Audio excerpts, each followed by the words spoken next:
Magandang umaga na po sa inyong lahat mga kamatsas. Katatapos lang ng ating live streaming. Muli po maraming salamat sa mga sumuporta. Sabay sa YouTube at Facebook, napakarami nating viewers sa tinutukan nating naging laban ng round number 4, game number 2. Unahin nating i-analyze ang naging laro ni Super Grandmaster Wesley So na must-win situation kontra sa pumisak sa kanya sa game number 1 na si Alexi Sarana ng Serbia.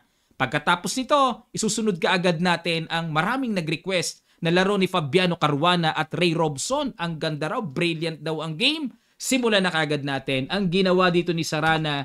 Nag D4, Knight F6 si Wesley, C4, G6, Knight C3 at ito ang napili ni Wesley na pang-agresibong must-win situation. Granfeld exchange variation ang pinasok, Bishop G7, Knight F3 at C5. Ito ay kapamilya ng King's Indian, ng Benoni, yung mga nagsi-C5 na mayroong pressure ang white sa diagonal bishop. At nag-bishop B5 check, ayun ang pinili. Ito namang si Sarana, syempre, tabla lang kailangan niya. Gusto niya hanggat maaari magkaroon ng mga ganyang exchange kaagad.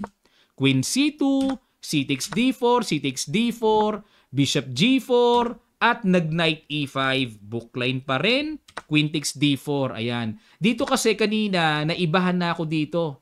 Pero ang bilis ginawa ni Sarana, yun pala, talagang bookline na bookline. Queen takes D4, at nag-Bishop B2 muna kasi kung kakapturin ang Bishop, kitang-kita, tagpasan Torre sa A1, kaya binarhan at may atake pa. Queen B6, hindi pa rin basta-basta makagalaw ang knight, bitin pa rin ang bishop. Nag-rook A B1 para may depensa na at puwersado ng capture. Napakaganda ng choice na opening na ginawa ni Sarana. 3 minor pieces, exchange kaagad. At nag-bishop C3, Queen C5, Queen B2, nag-rook FD8 at yan ang lumalabas na novelty sa bakbakang ito mga kamatsas. Dahil sa mga nagdaang laban, may tumira na ng A5 at may tumira na ng Queen C4. Okay, ngayon pa lang naganap ang Rook FD8, Bishop B4 atake, Queen G5 para mapanatiling depensado ang pawn, nag-Queen C1, Queen to Queen, may threat sa pawn, at napilitan na si Wesley capturing ng Queen, takes at nag-Rook D7, Bishop A5. Hindi mo na kinapture ito kasi pag kinapture ang libreng pawn, mayroong Rook B8. Ayan, mape-pressure pa ang puti dito na ang gagawin mag-F3 tapos A5. Ayun, atakihin kagad. Pero bakit ganun kagad? Bakit kung mag-Bishop E6 muna, mag-Rook A6 para pigilang makatulak yung pawn. Okay? At kapag pumatong man, may A3. At least walang push pawn na makakapagpabagsak sa Bishop B4. Okay? Kaya pala dito ang ginawa, nag-A5 na, tinuluyan na, F takes G4, Rook D4, at A3, capture na, tapos A takes B4, Rook B takes B4, takes, at nag-King F2, Rook takes E4, at G5. Ayan. Dito, slightly better ang black kasi lamang ng isang pawn, pero sa endgame na ito, tablahan lang din. Kasi nasa isang side lang sila naglalaban. King side lang. Okay? Balik tayo. Pero dito nag-Bishop A5 muna para walang pin at nag-Rook C8. Pagkakataong depensahan, binarhan kagad ni Sarana ang pag-progress ng pawn at nag-F6, F3, Bishop E6, A3, iwas at nag-King F7, Rook C1, patong, Rook D3, Bishop B4, depensa muna. At nag-G5, binigay na yung pawn, takes, nag-A5, capture, at dito po, maagang tinanggap ni Wesley ang tabla. Mahirap na rin kasi talagang pilitin ito. Biruin nyo, Granfeld na ito ha, nalabanan ha, pero ang bilis na walis. Ang mga pyesa, nagka-exchange kagad, napakaganda ng choice ni Sarana sa kanyang napiling approach na talagang panablahan talaga kaagad. Dahil dyan, sabi nga ng mga comments kanina sa ating live streaming, mukhang flight details na itong kay Wesley.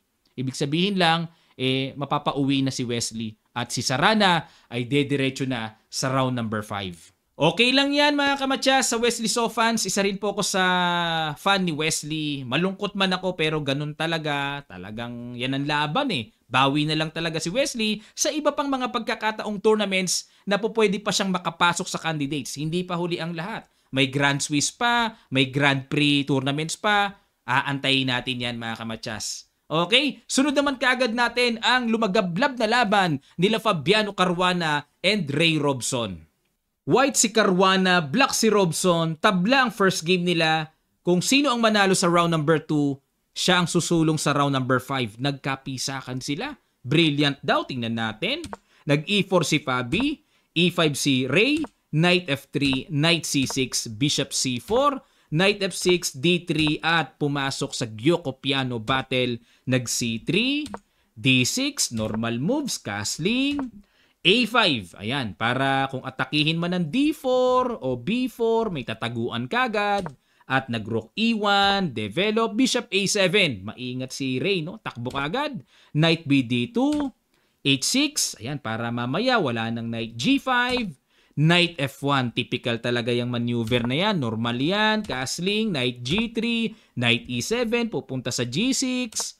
At nag-H3 para walang Bishop G4 o kaya Knight G4 na makapagbibigay pressure. Normal pa yan, Knight G6, Bishop B3. Ayan, tumakbo kagad. Hinabol ni Ray. Takbo pa rin para ma-preserve ang Bishop. At mamaya magdi-D4 na. Sinabayan ng C5 naman ni Ray. At yan ang lumalabas na novelty ayon sa chess.com Masters Opening Database, mga kamatsas. Kasi ang mga datihan ng ginagawa dito, Rook E8 at may tumitira din ng Queen D7.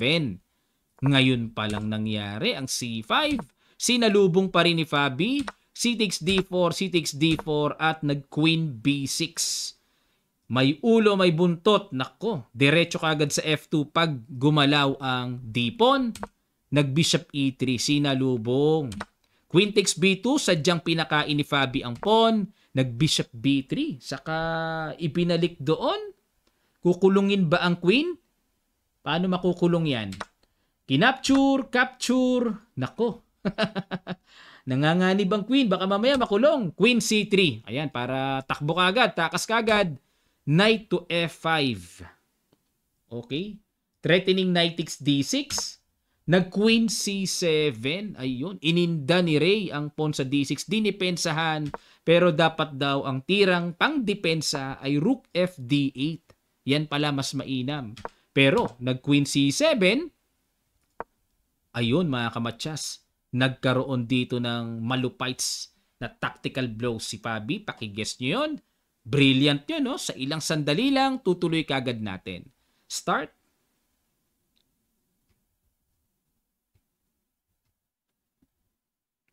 Maraming salamat. Congrats sa mga nakakita ng hataw na Bishop takes H6.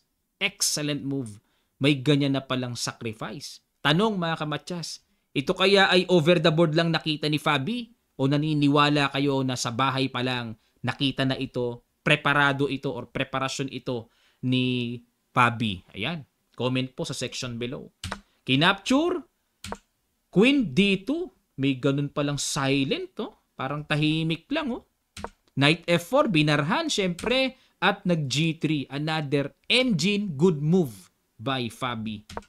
Knight H5, nilagyan na lang ng kahalili yung pambara. Pero dapat daw ang tira ay King H8 na lang. Ipa-capture ang Knight, tapos E takes D4, Knight 3 takes D4, and D5. Ayan, medyo parang mahirap tamaan ng human eye yung ganitong itsura.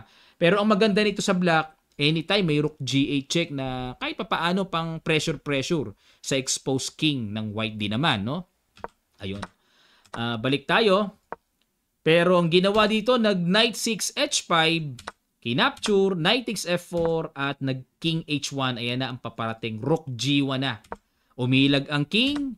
Ayun, nag Rook takes. Grabe, no? Kaliwat kanan. Ang nasa isip ko dyan, ituloy na yung mga pressure sa king side, pero bumanat sa kaliwa si Fabi, oh. At nag-Bishop B6. Nako, lalong tumangkad ang evaluation bar. Ayun, another excellent move. D takes E5. Grabe, amazing. Kinapture. Bakit? Kasi kung kakapturin ang tore, may Queen takes F4, diretso pa rin sa pamatyas ang Black King. Walang pang depensa, no? Wala. Diretso. Ito lang, pampatagal, no? Rook G1 nga lang.